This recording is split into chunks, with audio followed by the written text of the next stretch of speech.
18 సంవత్సరాలు చదివా కానీ 18 లైన్లు ఇంగ్లీష్లో మాట్లాడే ధైర్యం లేదు.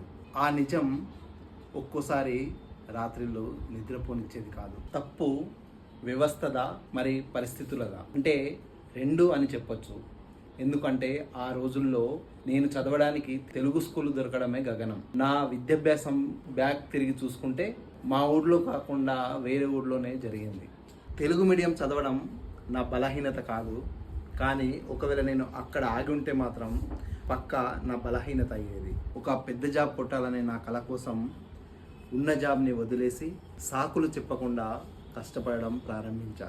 దానికి ముఖ్యంగా ఇంగ్లీషే అడ్డంకని తెలిసి ఇప్పుడు ఇంగ్లీష్ మీద ఫోకస్ పెట్టా. ఎప్పుడైతే ఇంగ్లీష్ ప్రాబ్లం అని తెలిసిందో ఆ రోజు నుంచే ఇంగ్లీష్ కోసం నా సబ్జెక్ట్తో పాటు కొంత సమయాన్ని కేటాయించా.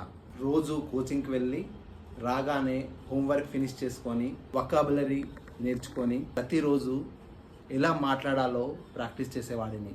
అంతేకాదు ఇంటర్వ్యూలకు ఎలా ప్రిపేర్ అవ్వాలి, గ్రూప్ డిస్కషన్స్ ఎలా చేయాలి అని పక్క ప్రణాళికతో 3 నెలలు కంటిన్యూస్గా నా జర్నీ సాగింది. నాకు ఇంగ్లీష్ వస్తుందా అని అనుమానపడ్డ నేనే సరిగ్గా 3 నెలల తర్వాత ఇంగ్లీష్లో అనర్గళంగా మాట్లాడగలిగా.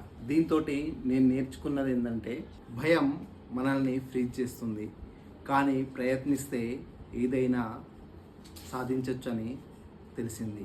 నీకు ఒక కళ ఉంటే ప్రారంభించడానికి పర్ఫెక్ట్ టైం కోసం వెయిట్ చేయకు. ఎంత త్వరగా వీలైతే అంత త్వరగా స్టార్ట్ చేయి. సక్సెస్ నీ ముందు ఉంటుంది.